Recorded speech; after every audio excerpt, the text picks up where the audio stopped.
அன்பின் இரட்சகர் இயேசு கிறிஸ்துவின் நாமத்தில் வாழ்த்துக்கள். நாளிலும் லேவியராகமம் 22வது அதிகாரத்தை நாம் இன்றைக்கு தியானிக்கப் போகிறோம்.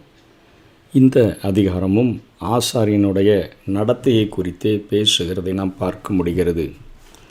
குஷ்டரோகத்திலோ அல்லது உடலில் ஏதேனும் ஒரு அசுத்தம் கழிவு ஏற்பட்டாலோ அல்லது சாவால் தீட்டுப்பட்ட ஏதொன்றோடும் தொடர்பு கொண்டோ இரத்தத்தை வடிய விடாத இறைச்சியை உண்டோ அல்லது வேறொரு காரணத்தினாலோ தீட்டுப்பட்ட ஆசாரியர்களுக்குரிய உணவிலேயே அவர்கள் பங்கு கொள்ளக்கூடாது என்று இங்கே போதிக்கப்படுகிறது.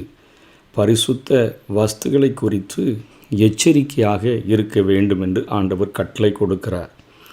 ஆசாரியன் குஷ்டரோகியாக இருந்தாலோ அல்லது புண்ணில் ஏதாவது அந்த இரத்த கசிவு போல காரியங்கள் ஏற்பட்டாலோ இந்த தடை நீங்குகிறதற்கு நீண்ட காலம் தொடரும். மற்ற காரணங்களால் விலக்கப்பட்ட ஆசாரியன், அதாவது அவன் இப்படிப்பட்டவைகளை தொட்டு தன்னை தீட்டுப்படுத்தி கொண்டவன் கீழ்கண்ட சடங்குகளை செய்து சரி செய்ய அவனுக்கான வழிகள் கொடுக்கப்பட்டிருக்கிறது. முதலாவது, அவன் குளிக்க வேண்டும். பின்னர் மாலை வரை அவன் காத்திருக்க வேண்டும். அப்பொழுது அவன் சுத்தமாவான் என்று சொல்லி ஆண்டவருடைய உன்னதமான பணியை செய்கிறவர்களுக்கென்று ஆண்டவர், நான் உங்களை பரிசுத்தமாக்குகிற கர்த்தர், நான் பரிசுத்தர், நீங்கள் பரிசுத்த குலைச்சல்களாக்காது இருப்பீர்களாக, என்னுடைய நாமம் பரிசுத்த நாமம், பரிசுத்தர் என்று மதிக்கப்படுவேன் என்றெல்லாம் ஆண்டவர் இந்த அதிகாரத்தில் சொல்லுகிறாரே.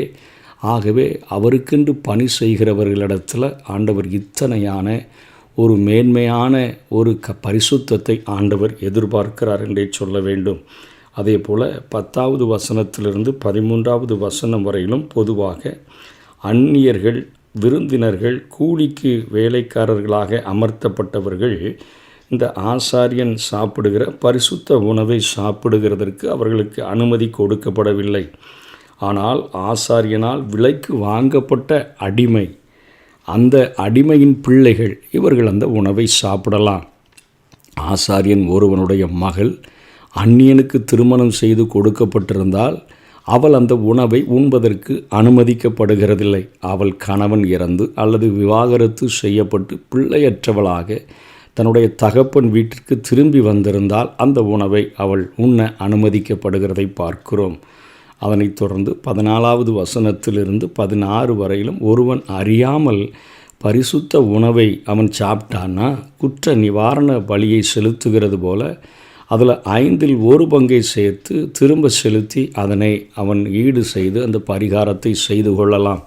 17வது வசனத்திலிருந்து 30வது வசனம் வரையிலும் கர்த்தருக்கு கொண்டு வருகிற பலிகள் அவைகள் பழுதற்றவைகளாக இருக்க வேண்டும். வசனம் 19 பார்க்கிறோம். அது சர்வாங்க தகன பலியானாலும் 18 அது மற்றும் 20 வரையிலும் சொல்லப்பட்டிருக்கிறதே.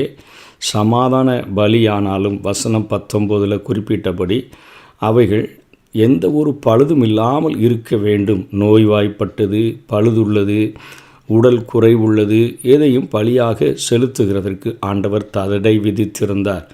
குறுகின அல்லது நீண்ட அவயமுள்ள காளையை அல்லது ஆட்டை உற்சாக பலியாக வேணால் நீங்கள் செலுத்திட்டு போங்க, ஆனால் பொருத்தனையாக அதை செலுத்தக்கூடாது.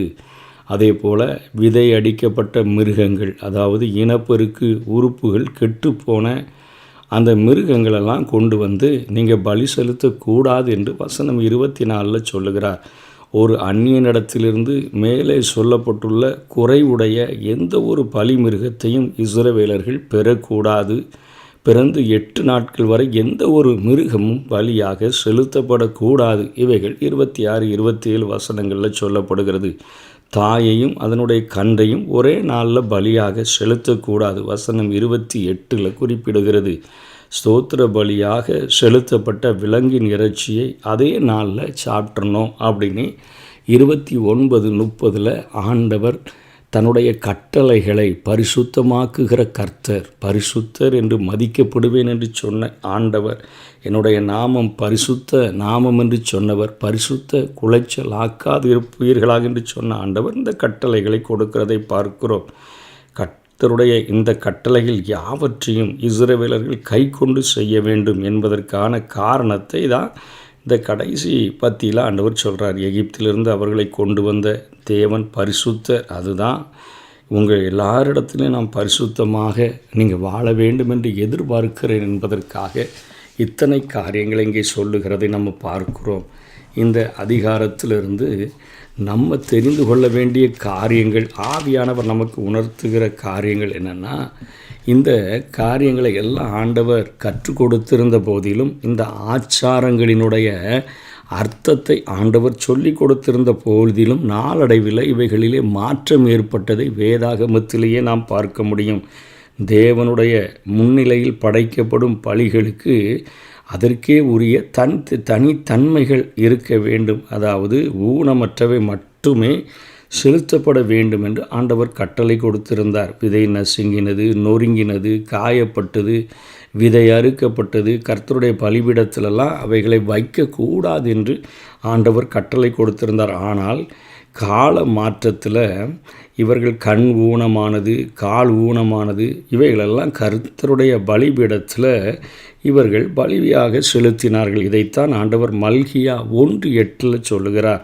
அவர்கள் கால மாற்றத்தில் எதனாலும் பலி செலுத்திட்டு போயிடுவோங்கிற தன்னுடைய இன்ஃப்ளூயன்ஸை பயன்படுத்தி செய்கிற போது கர்த்தர் அவருடைய கைகளில் அந்த பலிகளை அங்கீகரிக்காமல் தம்மை மறைத்து கொண்டதை பார்க்கிறோம்.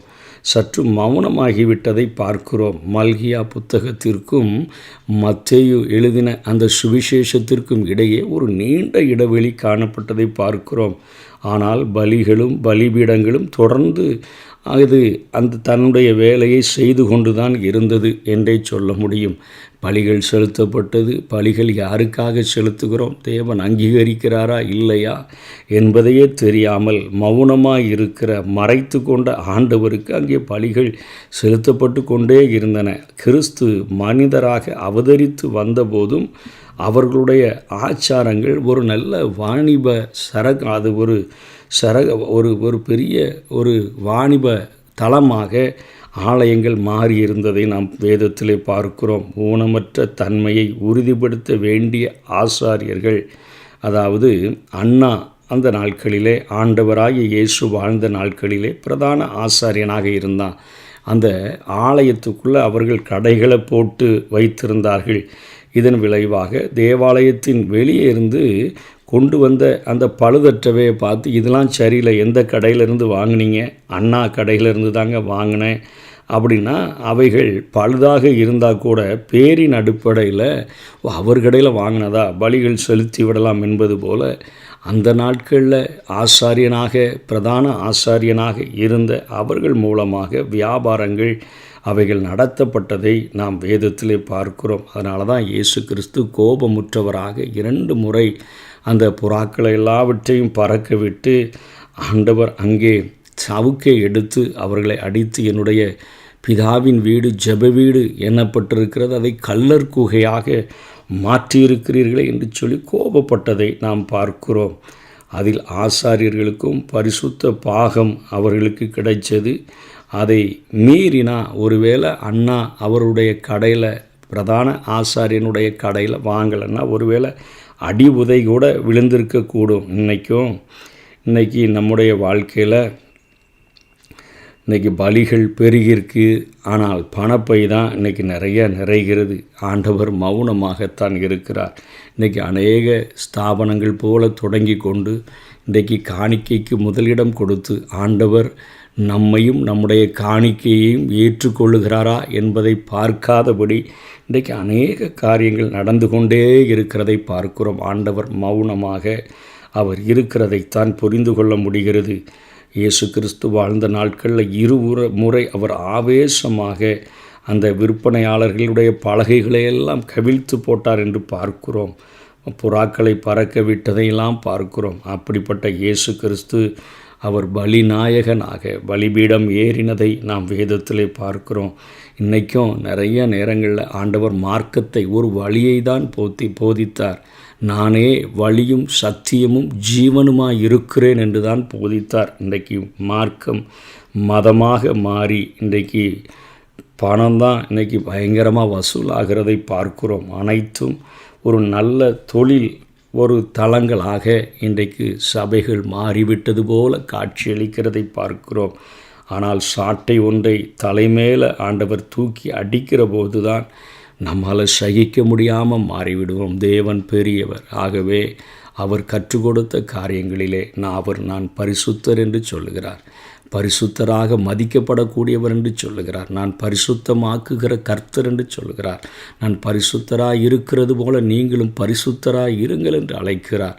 அவருடைய வசனங்களை ஒவ்வொரு நாளும் படித்து நமக்கென்று ஆண்டவர் கொடுக்கிற கட்டளைகளுக்கு செவி கொடுத்து நம்முடைய கிரியைகளை ஆண்டவருக்கு பிரியமுள்ளதாக அவருடைய சித்தத்தை நிறைவேற்றுகிறதாக ஒவ்வொரு நாளும் ஆராய்ந்து பார்த்து நம்முடைய வாழ்க்கையை ஆண்டவருக்கென்று ஒப்பு கொடுத்து வாழுவோம். கர்த்தர் தாமே நம்மை ஆசீர்வதிப்பாராக. ஆமென்.